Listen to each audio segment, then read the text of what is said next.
சொல்றாரு. அல்லேலூயா. அவர் கண்டிக்கிற தேவன். ஆனா அவருக்குள்ள நம்ம இருக்கும்போது நம்ம எப்படி இருப்போம்? தேனிலும் தெளித்தேனிலும் மதுரமா இருப்போம். நம்ம ஸ்வீட்டா இருக்கும் போது என்ன ஆகும்? நம்மளை சுத்தி நிறைய பேர் வருவாங்க. அப்படிதானே? ஒரு ஸ்வீட் வந்து கொட்டி கிடக்குதுன்னா, ஒரு தேனே கொட்டி கிடக்குதுன்னா அதை சுத்தி எத்தனை எத்தனை பேர் இருப்பாங்க?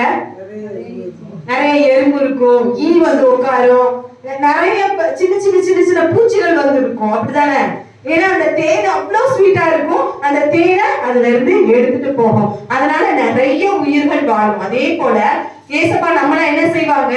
தேனை போல மாற்றி கொடுப்பாங்க. நம்ம என்ன செய்யணும்?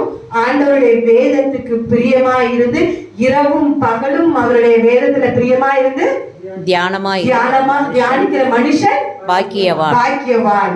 ஹல்லேலூயா. அவன் என்ன செய்வான்? உங்களை வறட்சியான இடத்துல கொண்டு போய் விடுவாங்களா? நீ நீர்ப்பாய்ச்சலான தோட்டத்தை போலவும் வற்றாத நீரூற்றை போலவும் இருப்பாய். ஹல்லேலூயா. ஆமென். இதுதான் இன்னைக்கு இயேசப்பா நமக்கு கொடுத்த வாக்குத்தத்தம்.